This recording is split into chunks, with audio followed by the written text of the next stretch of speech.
গল্প বলার দেশে গল্প শোনার জন্য আপনাদের সবাইকে আবার আমন্ত্রণ করছি। গল্পটির নাম ভূতচরিত, লেখক হরিনারায়ণ চট্টোপাধ্যায়। ভূত নেই বলি কি করে? এতদিন বুক ফুলিয়ে বন্ধুবান্ধবদের আসরে, সভা সমিতিতে বলে এসেছি, ভূত শুধু মানুষের ভয়ের ছায়া, দুর্বল মানুষের অসুস্থ কল্পনা। ভূতে বিশ্বাসী কয়েকজন বন্ধু তর্ক করেছে। পৃথিবীতে তোমার চেয়ে অনেক পণ্ডিত বিজ্ঞ লোকেরা ভূতের অস্তিত্ব স্বীকার করেছেন। তুমি চিৎকার করে সে অস্তিত্বে ফাটল ধরাতে পারবে না। সবিনয়ে তাদের বলেছি, ভাই, পণ্ডিতদেরও ভুল হয়, বিজ্ঞজনেরা প্রমাদমুক্ত নন। বিখ্যাত চিকিৎসকের ভুলের জন্য কত রোগী খতম হয়েছে। প্রথম শ্রেণীর উকিলদের ভুলে কত নিরীহ লোক ফাঁসির রজ্জু গলায় পড়েছে। তার ঠিক আছে? কাজেই তোমাদের ও প্রমাণ আমি মানতে রাজি নই, যতক্ষণ না আমি নিজের চোখে দেখেছি। বন্ধুরা মারমুখী হয়ে উঠেছে। তার মানে তোমার স্থূল দেখাটাই আসল, তুমি নিজের চোখে? তাদের বাধা দিয়ে বলেছি, তোমরা কি বলবে জানি। আমেরিকা আমি দেখিনি বলে আমেরিকা নেই? আমার ঠাকুরদার বাবাকে আমি চাক্ষুষ দেখিনি, কাজেই তারও অস্তিত্ব নেই, এই তো। কিন্তু আমেরিকা ফেরত অনেক লোকের সঙ্গে আমার পরিচয় আছে, তারা আমেরিকা দেখেছে। আর ঠাকুরদাকে আমি দেখেছি, তাই বৈজ্ঞানিক কারণে তার বাবাও নিশ্চয়ই ছিলেন। কিন্তু তোমরা কেউ ভূত দেখেছ? এমন কাউকে আমার সামনে হাজির করতে পারো যিনি সচক্ষে ভূত দেখেছেন? বন্ধুরা আমার মতন নাস্তিক সম্বন্ধে হতাশ হয়ে তর্ক বন্ধ করেছে। নাস্তিক, কারণ তাদের মতে ভূত যে মানে না, ঈশ্বরের অস্তিত্ব সম্বন্ধে তার বিশ্বাস না থাকাই স্বাভাবিক। আমি নিজে কিন্তু কম চেষ্টা করিনি। যেখানে ভূতের গন্ধ পেয়েছি সেখানে ছুটেছি। পুরো বাড়িতে, জলা জায়গায়, তেপান্তরের মাঠে, গোরস্থানে, শ্মশানে, কিন্তু ভূতের দেখা পাইনি। এমনি করে স্কুল জীবন কাটলো, কলেজ জীবনের কিছুটা। একদিন ক্লাস ছিল না, কমন রুমে বসে গল্প করছিলাম। নানা ধরনের কথাবার্তা, দেশ বিদেশের কথা, চাকরির অবস্থা, সাধারণভাবে মানুষের মধ্যে ধর্মহীনতার প্রসার। শেষকালে শুরু হলো ভূতের কাহিনী। আমার এক সতীর্থ বলল, মানুষ যত সভ্য হচ্ছে, শহরের প্রসার হচ্ছে, ততই ভূত সরে যাচ্ছে। আমি হেসে বললাম, ভূত ছিলই না কোনো দিন, কাজেই সরে যাবার প্রশ্ন ওঠে না। আমার কথা শেষ হবার আগেই গুরুগম্ভীর কণ্ঠ কানে এলো, বলো কি হে, ভূত নেই? চমকে ফিরে দেখলাম, একটু দূরে আর একটা চেয়ারে একজন ছাত্র, বয়সে আমাদের চেয়েও বড়, এক মুখ গোঁফ আর দাড়ি, চোখে পুরু পাওয়ারের চশমা। জানতাম ছাত্রটির নাম আনন্দমোহন, দর্শনে এমএ পড়ে। ভূত দেখবার সাহস আছে? দলের সবাই চুপচাপ, কেবল আমি বললাম, হ্যাঁ আছে। আনন্দমোহন চেয়ারটা টেনে আমার পাশে বসল। অনল বর্ষী দৃষ্টি নিয়ে কিছুক্ষণ আমাকে দেখল, তারপর বলল, কিছু হলে আমাকে দায়ী করতে পারবে না। হেসে বললাম, নিশ্চিন্ত থাকুন, আমি সাবালক, আপনার কোনো দায় থাকবে না। বেশ, শোনো তাহলে। ডায়মন্ড হারবার লাইনে চেপে চাপাটিতে নামবে। ভালো নাম চম্পাহাটি। সেখান থেকে 2 মাইল দূরে খালেশ্বরীর মন্দির, তার পাশেই শ্মশান। অমাবস্যার রাত্রে সেই শ্মশানে গিয়ে রাত কাটিয়ে ফিরে আসতে হবে, অবশ্য যদি তোমার বরাতে ফিরে আসা থাকে। এরকম ভয় দেখানো কথা আগেও অনেক শুনেছি। অন্য শ্মশানে অন্ধকারে রাতও কাটিয়েছি, কিছু দেখতেও পাইনি, আমার কোনো ক্ষতিও হয়নি। তাই বললাম, কিন্তু আমি যে সত্যি খালেশ্বরী মন্দিরের শ্মশানে গিয়েছি তা আপনার কাছে প্রমাণ করব কি করে? আনন্দমোহন মাথা নাড়ল। তার উপায় আছে, খালেশ্বরী মন্দিরের পাঁচিলে অদ্ভুত পরগাছা আছে, মানুষের আঙুলের মতন লম্বা লম্বা পাতা, পাশুটে রঙের ফুল হয়। এ ধরনের গাছ অন্য কোথাও দেখিনি। তাছাড়াও আর এক ব্যাপার আছে, সেই পরগাছার পাতায় পাতায় চিতার ধোঁয়ার গন্ধ। মরা পোড়ানোর চামড়ার আষ্টে গন্ধে অন্নপ্রাশনের ভাত উঠে আসে। সেই গাছের 5টা পাতা তুলে আনতে হবে। ঠিক আছে, আমি রাজি। আনন্দমোহন আমার সঙ্গে চম্পাহাটি পর্যন্ত যাবে। সেখানে তার এক মাসির বাড়ি। রাত হলে আমি চলে যাব শ্মশানে। পরগাছার পাতা নিয়ে ভোরবেলা ফিরে আনন্দমোহনের সঙ্গে দেখা করব। যদি পারি আনন্দমোহন পেট পুড়ে কলেজ কেবিনে খাওয়াবে। তাছাড়া করকরে 10 টাকার একটা নোট দেবে। আনন্দমোহনের মেসো অনেক বারণ করল, বাবা ওসব গোয়ার্তুমি করতে যেও না, জায়গাটা খুবই খারাপ। তান্ত্রিকরা উপাসনা করেন, অমাবস্যায় নির্ঘাত ওদের আবির্ভাব হয়। হেসে উত্তর দিলাম, ওদের সঙ্গে মোলাকাত করতেই তো যাচ্ছি।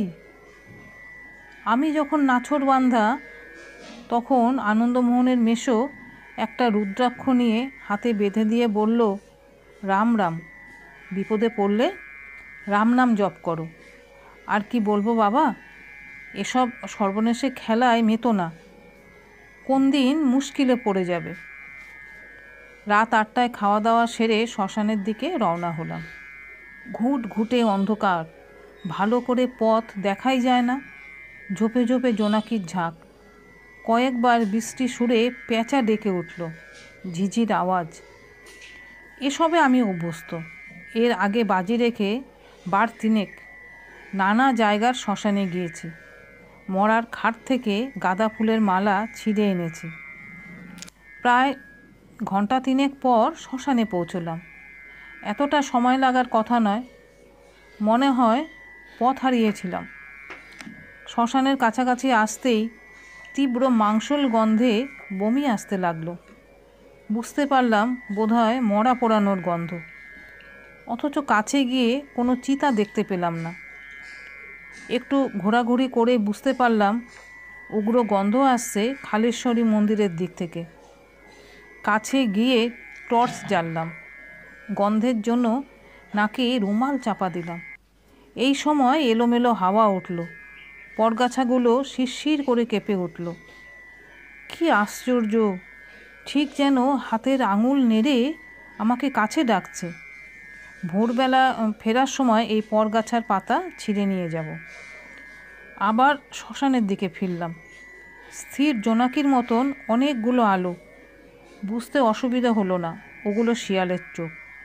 তাদের রাজত্বে আমার অনাহুত উপস্থিতিতে থমকে দাঁড়িয়ে পড়েছে।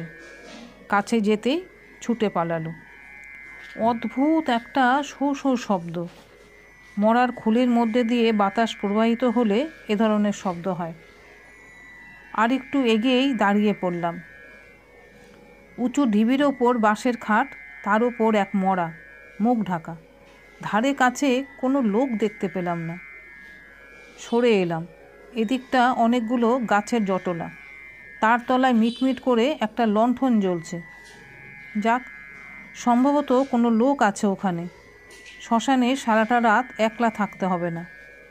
কাছে গিয়ে দেখলাম লণ্ঠন মাঝখানে রেখে 2জন লোক চুপচাপ বসে আছে। পরনে গেঞ্জি আর ধুতি, বিস্ফারিত চোখ, গালের চোয়াল প্রকট। কে আপনারা? 2 প্রশ্ন করতে উত্তর মিলল, আমরা মরা পোড়াতে এসেছি। শুধু 2জন? আরও 2জন গায়ে গেছে কাঠ কিনতে। অনেকক্ষণ গেছে, ফিরছে না কেন কে জানে। নেশা করে কোথাও পড়ে নেই তো। আমি তাদের কাছে বসে পড়লাম। যাক, সারাটা রাত অন্তত মুখ বুজে থাকতে হবে না, কথা বলবার লোক পাবো। একজন আমার দিকে চোখ তুলে জিজ্ঞাসা করলো, আপনি এখানে কেন? বললাম, বেড়াতে এসেছি। উত্তর শুনে 2জনেই খ্যাঁক খ্যাঁক করে হেসে উঠল। শ্মশানে বেড়াতে? ভালো ভালো, বেড়াবার আর জায়গা পেলেন না?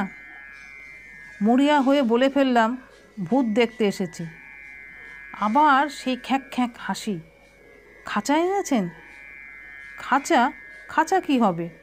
কেন? ভূত দেখতে পেলে ধরে নিয়ে যাবেন। বুঝলাম ঠাট্টা করছে। কোনো উত্তর দিলাম না। কিন্তু কতক্ষণই বা চুপচাপ করে থাকা যায়? একসময় জিজ্ঞাসা করলাম, কে মারা গেলেন? আমাদের দাদা। আবার চুপচাপ। কিছুক্ষণ পর একজন আরেকজনকে বলল, এ তো মুশকিল হলো। কতক্ষণ এভাবে বসে থাকবো? এত দেরি তো হবার কথা নয়। চল একটু এগিয়ে দেখি। লণ্ঠন তুলে নিয়ে ওরা উঠে দাঁড়ালো। আপনি বসে বসে শ্মশানের হাওয়া খান মশাই, আমরা গায়ের দিকে একটু এগিয়ে দেখি। বসে বসে দেখলাম লণ্ঠনের ম্লান দীপ্তি গাছপালার আড়ালে ঢাকা পড়ে গেল। হাওয়ায় গড়াতে গড়াতে পায়ের কাছে কি একটা ঠেকলো। হাতে করে তুললাম। নরমুণ্ড। কি আশ্চর্য! হাতে করতেই যেন নড়ে উঠল, জীবন্ত বস্তুর মতো। মাটিতে ফেলে দিতেই আবার গড়িয়ে গড়িয়ে চলে গেল। বুঝতে পারলাম মনের ভুল। মনের ভুল না মনের ভয়? ভয় ঝেড়ে ফেলার জন্য উঠে দাঁড়ালাম। হাঁটতে হাঁটতে ডোবার ধারে গিয়ে হাজির হলাম। ধারে একটা হিজল গাছ, তাতে হেলান দিয়ে বসলাম। বোধহয় তন্দ্রা এসে গিয়ে থাকবে। গায়ে ফোঁটা ফোঁটা বৃষ্টি পড়তে চমকে জেগে উঠলাম। টর্চের আলোয় হাতঘড়ি দেখলাম, রাত 3টে। তার মানে অনেকক্ষণ ঘুমিয়েছি। আর ঘণ্টাখানেক। 4টের সময় এখান থেকে রওনা হলে 6টা নাগাদ আনন্দমোহনের মাসির বাড়ি পৌঁছে যাব। তার আগে পরগাছার পাতাগুলো ছিঁড়ে নিই। আবার মন্দিরের কাছে এলাম। হাত বাড়িয়ে পাতা ছিঁড়তে গিয়েই বিপদ। কিছুতেই ছিঁড়তে পারলাম না। কি শক্ত পাতা! শুধু তাই নয়, মনে হলো কে যেন আমাকে ধাক্কা দেবার চেষ্টা করছে, বাধা দিচ্ছে, কিছুতেই পাতা ছিঁড়তে দেবে না। মনে পড়ে গেল পকেটে ছুরি আছে। ছুরি বের করে 5টা পাতা কেটে নিলাম। ঠিক মনে হলো মানুষের দেহের ওপর যেন ছুরি চালাচ্ছি। তারপরে অবাক কাণ্ড, কাটা পাতা থেকে টপ টপ করে রক্ত ঝরে পড়তে লাগলো। রক্ত মানে লাল রঙের রস। পাতা 5টা রুমালে বেঁধে শ্মশানে ফিরে এলাম। মিটমিট করে লণ্ঠন জ্বলছে। তাহলে লোকগুলো বোধহয় ফিরে এসেছে। লণ্ঠনের কাছে গিয়েই চমকে উঠলাম। সারি সারি 3টে খাটিয়া, কিন্তু লোকজন কোথায়? এরা এলোই বা কখন? টর্চের আলো ফেললাম খাটিয়ার ওপর। তারপর মনে হলো পিঠের শিরদাঁড়া বেয়ে ঠান্ডা একটা শিহরণ। আমার সমস্ত শরীর টলতে লাগলো। এ কি করে হলো? 3টে খাটিয়াতে এক মরা, এক বয়স, এক রকম দেখতে। লণ্ঠন নিয়ে যে দুজন বসেছিল, এখন মনে পড়ল তাদের দুজনেরও একরকম চেহারা। সেই চেহারা খাটিয়ার ওপর। এবার বুঝতে পারলাম বেশ একটু ভয় ভয় করছে। কোনো যুক্তি দিয়ে এই মনকে বোঝাতে পারলাম না এরকম কি করে হতে পারে। শ্মশানে থাকতে সাহস হলো না। চম্পাহাটির দিকে রওনা হলাম। পিছন ফিরতেই মনে হলো খাড়া যেন খ্যাঁক খ্যাঁক করে হেসে উঠল, নাকি সুরে বলে উঠল, খাঁচা এনেছেন? ভূত নিয়ে যাবেন কিসে? সেবার বাজি জিতেছিলাম বটে, আনন্দমোহনের প্রশংসাও পেয়েছিলাম, কিন্তু মনের মধ্যে একটা সন্দেহ দানা বেঁধে রইল।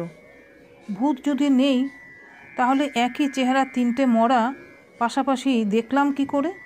বিশেষ করে যে দুজনকে কিছুক্ষণ আগে জীবন্ত দেখেছি, কথা বলেছি, তারাই মরা হয়ে খাটিয়ায় শুয়ে। ভৌতিক না হলেও অলৌকিক তো বটেই। তারপর অনেক বছর কেটে গেছে, ভূতের কথা ভাববার আর অবসর পাইনি। ডাক্তারি পড়া নিয়ে প্রাণান্ত। 5 বছরের কোর্স শেষ হলো 7 বছরে। পরীক্ষার মুখে ঠিক একটা করে ঝঞ্ঝাট। তারপর হাসপাতালে 1 বছর হাউস সার্জন হিসেবে। জীবনের বীভৎস দিকটার সঙ্গে পরিচিত হলাম। সেই সময় সারা শহরে খুনোখুনির রাজত্ব। সময় নেই, অসময় নেই, গাদা গাদা মরা মর্গে এসে পৌঁছতে লাগলো। বোমায় কারো হাত পা উড়ে গেছে, ছোড়ার আঘাতে কারো পেটের নাড়িভুড়ি বাইরে এসে পড়েছে, আবার পথ দুর্ঘটনার বলিও আছে। লরি কিংবা বাসের তলায় থেতলানো দেহ, এসব মরা চিরে রিপোর্ট দিতে হতো। এই কাজে আমার সহায় মাধাই ডোম, সেই অর্ধেকের বেশি কাজ করে দিত। খালেশ্বরীর মন্দিরে সেই পরগাছার গন্ধে একদিন নাকে রুমাল চাপা দিতে হয়েছিল, কিন্তু এখন স্তূপীকৃত মরার গাদার মধ্যে ঘোরাফেরা করতে কোনো গন্ধ পাই না। এক রাতে ঘুমে অচেতন ছিলাম, হঠাৎ দরজায় ধাক্কা। ডাক্তার সাহেব, ডাক্তার সাহেব। অল্প ডাকে ইদানিং ঘুম ভেঙে যেত। তাড়াতাড়ি উঠে দরজা খুলে দেখলাম মাথায় ডোম দাঁড়িয়ে। কি খবর জানাই ছিল, তবু জিজ্ঞাসা করলাম, কি ব্যাপার? একটা মরা এসেছে হুজুর। তারা কিসের? কাল সকালেই হবে। না, আপনি একবার আসুন। আশ্চর্য লাগলো, মাথায় ডোমের এত আগ্রহ দেখিনি এর আগে। পোশাক বদলে মর্গে চলে এলাম। মেঝের ওপর স্ট্রেচারে শোয়ানো রয়েছে, মনে হচ্ছে যেন ঘুমোচ্ছে। বছর 19-20 বেশি নয়। এক মাথা ঢেউ খেলানো চুলের রাশ, কালো চুলের মাঝখানে পদ্মের মতো ঢলঢলে একটি মুখ, মুখে কোনো বিকৃতি নেই, একটু কুঞ্চন নয়। কে নিয়ে এলো? পুলিশ। মারা গেল কিসে? উত্তরে মাথায় ডোম দেহটা উপুড় করে দিল। পিঠের 2 জায়গায় গভীর ক্ষত ছিল, মনে হলো ধারালো ছোড়া দিয়ে 2বার আঘাত করা হয়েছে। মাথায় ডোম আজকাল অনেক বিজ্ঞ হয়েছে, গম্ভীর গলায় বলল, পার্টির ব্যাপার হুজুর, আজকাল যা হয়েছে। নিজের কাজ শুরু করলাম। ঘণ্টাখানেকের বেশি লাগলো না, রিপোর্ট লেখাও শেষ। মাথায় ডোমকে জিজ্ঞাসা করলাম, বডি নিতে কেউ এসেছে? না হুজুর, এখনও হয়তো সর্বনাশের খবরই পাইনি। তা ঠিক, কাল খোঁজ পড়বে। পরের দিনও কেউ এলো না। পুলিশ মৃতদেহের ফটো নিয়েছিল, তার ফটো ছাপিয়ে দিয়েছিল বড় বড় খবরের কাগজে। 3-4 পার হয়ে গেল, দেহ নিতে তবুও কেউ এলো না। ওষুধ ইঞ্জেকশন দিয়ে মৃতদেহ ঠিক রাখার চেষ্টা করা হয়েছিল যাতে গন্ধ না বের হয়, কিন্তু দেহ আটকে রাখবার একটা সীমা আছে। মাথায় ডোম এসে তাগাদা দিতে লাগলো, হুজুর আর কতদিন আটকে রাখবো? হুকুম দিন, গাদায় পুড়িয়ে দিই। মাথায় ডোমের উদ্দেশ্যও ছিল, অনেক হাড়ের ব্যবসায়ী চড়া দামে কঙ্কাল কিনতে চায়। বেওয়ারিশ লাশ তাদের পাচার করে দেওয়া খুব লাভজনক। যখন ভাবছি কি করব, তখন একজন ছাত্র এসে খবর দিল, স্যার, একটি ছোকরা আপনার সঙ্গে দেখা করতে চায়। এরকম অনেকেই আসে, আত্মীয় স্বজনকে হাসপাতালে ভর্তি করতে চায়, কিংবা মেডিকেল রিপ্রেজেন্টেটিভ ওষুধ গছাতে উৎসাহী। 2টো ব্যাপারেই আমার কোনো হাত ছিল না, তবু ছোকরাকে ডেকে পাঠালাম। মাথায় ডোমকে বললাম পরে দেখা করতে। ছোকরা আমার ঘরে ঢুকতেই চমকে উঠলুম। চেহারায় এমন মিল হয়! মৃতা মেয়েটির সঙ্গে অদ্ভুত সাদৃশ্য, মুখ, চোখ, রং এক রকম। মেয়েটি যেন পুরুষের বেশ পরে এসেছে। কিছুক্ষণ কথা বলতে পারলাম না, তারপর বললাম, কি চাই? আমার বোন আভার বডিটা নিতে এসেছি, ছোড়া মারার কেস। এত দেরি হলো আপনার? আমি অনেক দূর থেকে আসছি, খবরের কাগজে ফটো দেখে চিনতে পেরেছি। কথাগুলো বলার সময়ে ছোকরার গলা অশ্রুরুদ্ধ হয়ে এলো। মৃদু কণ্ঠে বলল, দেশ থেকে এই হানাহানির কবে যে শেষ হবে। আমি বলেই ফেললাম, আপনার সঙ্গে আপনার বোনের চেহারায় কিন্তু অদ্ভুত মিল। ছোকরা কিছুক্ষণ একদৃষ্টে আমার দিকে দেখল, তারপর বলল, সত্যি কথা বলতে কি, আমরা যমজ। আমি আভার চেয়ে 7 সেকেন্ডের বড়। বডি ছেড়ে দেবার জন্য যা প্রয়োজন করে দিলাম। মনে একটু সান্ত্বনা পেলাম, যাক, মেয়েটির দেহের সদ্গতি হবে। ব্যাপারটা ঘটল ঠিক পরের দিন। কোয়ার্টার থেকে বের হয়ে হাসপাতালে ঢুকছি, মাথায় ডোমের সঙ্গে দেখা। হুজুর, আর একজন লাশের খদ্দের এসেছে। কে? কোন লাশের? সেই ছোড়া মারার কেস হুজুর, অল্প বয়সী মেয়েটার। বলিসনি কাল তার ভাই লাশ নিয়ে গেছে? বলেছি হুজুর, ভদ্রলোক একবার আপনার সঙ্গে দেখা করতে চান। বিরক্তিকর। বললাম, আসতে বল। ভদ্রলোক ঢুকলো, প্রৌঢ়, মাথায় কাঁচা পাকা চুল, চোখে বেশি পাওয়ারের চশমা, খুব গম্ভীর চেহারা। আমি বললাম, আপনি ডোমের কাছে শোনেননি? হ্যাঁ, শুনেই তো আপনার কাছে এসেছি, সত্যি কথাটা জানতে। এ আর সত্যি মিথ্যে কি? ভাই এসে লাশ নিয়ে গেছে, যমজ ভাই। সামনে রাখা চেয়ারে ভদ্রলোক বসে পড়ে বলল, যমজ ভাই? মানে অঞ্জু এসে বডি নিয়ে গেছে? নাম মনে নেই, খাতায় লেখা আছে, দেখতে পারেন। আপনি কে?